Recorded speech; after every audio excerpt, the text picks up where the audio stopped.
Hello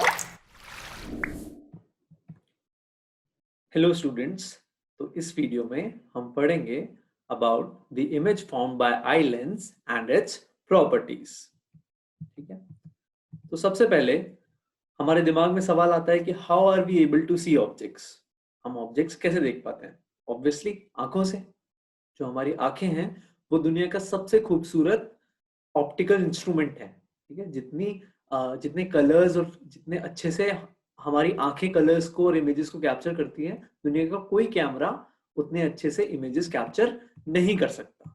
ठीक है, तो आइए आंखों के बारे में थोड़ा सा पढ़ते हैं। ये हमारी एक आंख का स्ट्रक्चर है। ठीक है, आप अगर देखें तो जो सबसे बाहर का पार्ट है उसे हम कहते हैं कॉर्निया। ठीक है, फिर कॉर्निया के बाद एक चेंबर होता है जिसे हम कहते हैं एक्वस चेंबर, और इसके अंदर एक फ्लूइड भरा होता है जिसे हम कहते हैं एक्वस ह्यूमर। ठीक है, इसके पीछे एक टिश्यू है जिसे हम कहते हैं आइरिस, और आइरिस के बीच में आप देखिए एक होल है, इसे हम कहते हैं प्यूपिल।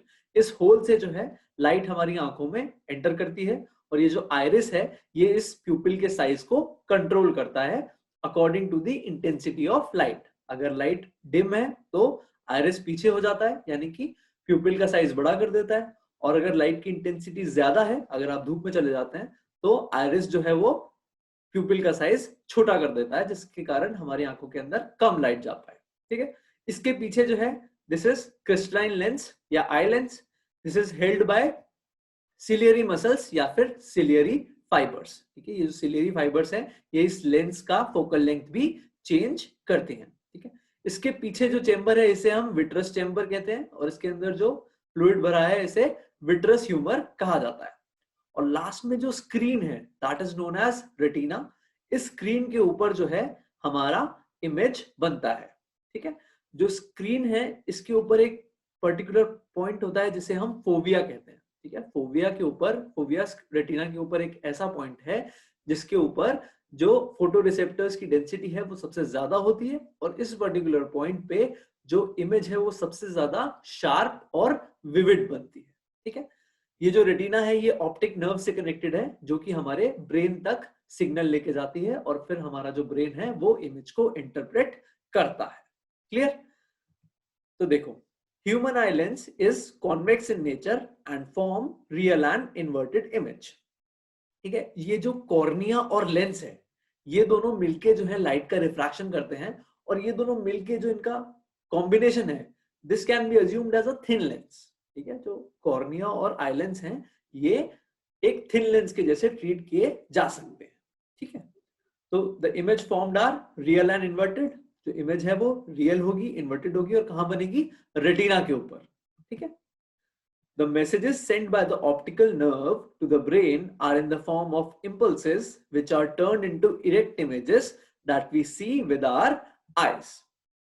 The center of the image falls on the fovea, which has the greatest density of light receptors and the greatest acuity यानी कि sharpness in the visual field. ठीक है, आप ये डायग्राम देखिए, ये आई है, ये मेरा ऑब्जेक्ट है। ठीक है, ऑब्जेक्ट का जो इमेज होगा वो कहां बनेगा? रेटिना के ऊपर बनेगा। कैसा बनेगा? रियल, इन्वर्टेड और डिमिनिश्ड बनेगा। ठीक है, फिर रेटिना से ऑप्टिक नर्व जो है वो इंपल्स के फॉर्म में सिग्नल हमारे ब्रेन तक लेके जाती है, और ब्रेन जो है इस इमेज को वापस अपराइट करके परसीव करता है जैसे कि वो नेचर में एग्जिस्ट कर रही है। ठीक है, तो इस तरीके से हम ऑब्जेक्ट्स को देख पाते हैं। क्लियर यहां तक? The eye produces a real image on the retina by adjusting its focal length and power in a process called accommodation. अब देखो, लेंस के केस में वैसे होता क्या है कि ऑब्जेक्ट के डिस्टेंस के साथ इमेज का पोजीशन भी चेंज होता है, पर यहां पर अगर हमको इमेज देखना है तो उसका पोजीशन हमेशा कहां होना चाहिए? रेटिना पे। तो यानी कि लेंस का जो रेटिना से डिस्टेंस है वो तो कांस्टेंट है, तो यानी कि जो इमेज का पोजीशन है वो हमेशा कांस्टेंट रहना चाहिए, पर हमको ऑब्जेक्ट्स अलग अलग पोजीशन पे देखने होते हैं। तो अगर हमको अलग अलग पोजीशंस के ऑब्जेक्ट सेम पोजीशन पे इमेज बनानी है अगर उनकी, तो उसके लिए हमें क्या करना पड़ता है? जो आई लेंस है उसका फोकल लेंथ चेंज करना पड़ता है, और आई लेंस का फोकल लेंथ चेंज कौन करता है? Ciliary muscles. ठीक है, और इस प्रोसेस को हम कहते हैं अकोमोडेशन। क्लियर?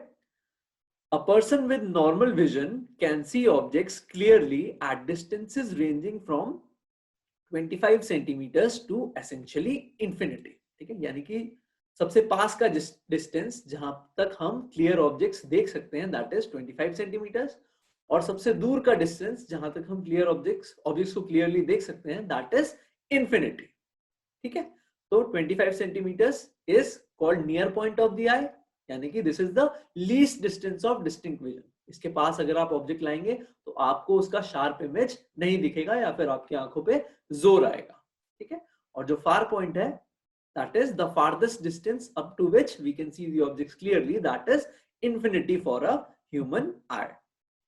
ठीक है, अच्छा अगर हमें पास की चीजें देखनी है तो for close vision the eye is fully accommodated and has its greatest power।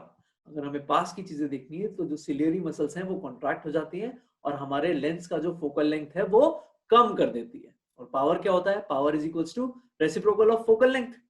तो पावर जो है इस केस में मैक्सिमम हो जाता है। ठीक है, वेयरएज अगर हमको दूर की चीजें देखनी है for distant vision it is totally relaxed, जो सिलियरी मसल्स हैं वो टोटली रिलैक्स होती हैं और जो फोकल लेंथ ऑफ द आई होता है दैट इज मैक्सिमम, यानी कि उसका जो पावर होगा दैट विल बी मिनिमम। ठीक है, देखते हैं इस डायग्राम से।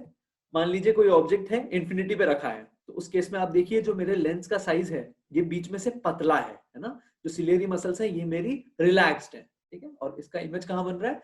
रेटिना के ऊपर। अब इस केस में देखिए distance of the object is very large, but जो डिस्टेंस ऑफ द इमेज है that has to be 2 centimetres only, क्योंकि जो लेंस से रेटिना का डिस्टेंस होता है for a normal human eye that is 2 centimetres. ठीक है, अब मान लीजिए एक ऑब्जेक्ट है जो कि पास में रखा हुआ है, तो उस केस में देखिए जो डिस्टेंस ऑफ इमेज है वो तो सेम होना चाहिए, इमेज रेटिना पे ही बननी चाहिए, पर ऑब्जेक्ट का डिस्टेंस कम हो गया। तो इस केस में देखिए जो सिलियरी मसल्स हैं वो कॉन्ट्रैक्ट हो गई और जो मेरा लेंस है उसका जो फोकल लेंथ है वो डिक्रीज हो गया, है ना, वो बीच में से आप देख रहे हैं थोड़ा सा मोटा हो गया, तो इसका फोकल लेंथ डिक्रीज हो गया, यानी कि इसका रेडियस ऑफ कर्वेचर डिक्रीज हो गया। फोकल लेंथ डिक्रीज हो गया तो इसका पावर इंक्रीज हो गया। ठीक है, तो ये जो प्रोसेस है जिसमें आई लेंस जो है अपना फोकल लेंथ इंक्रीज या डिक्रीज कर सकता है, this is known as power of accommodation of the eye. Clear? अच्छा, now the properties of image form by the eye lens. ठीक है, तो आपने देखा कि जो इमेज है ये कैसी बन रही है? रियल बन रही है, इन्वर्टेड बन रही है और ऑब्जेक्ट के साइज से छोटी बन रही है। So the image formed is real and inverted and the image is diminished. ठीक है, रियल इमेज से क्या मतलब होता है? रियल इमेज का मतलब होता है it is formed by actual intersection of rays. ठीक है, ये इमेज हमारे रेटिना पे बनेगी। The visual image, which is initially formed in our retina, is physically inverted in its initial stage, and this inverted image is later corrected by our brain in order to provide a straight visual in our eyes. ठीक है, ये जो image बनी हमारे retina पे, इसका signal जो है ऑप्टिक नर्व्स के थ्रू हमारे ब्रेन तक गया और ब्रेन ने इसको वापस सीधा करके, जैसे कि वो नेचर में एग्जिस्ट कर रही है, परसीव किया और हमें वो ऑब्जेक्ट वैसा ही दिखता है। क्लियर? तो इस वीडियो में हमने क्या सीखा? हमने सीखा कि cornea and crystalline lens combine to form a thin convex lens. ठीक है, यहाँ पे जो मेजर रिफ्रैक्शन ऑफ लाइट है वो कॉर्निया और क्रिस्टलाइन लेंस कराते हैं। ठीक है, the focal length of the eye lens adjust according to the position of object, है ना, और इसे हम कहते हैं अकोमोडेशन।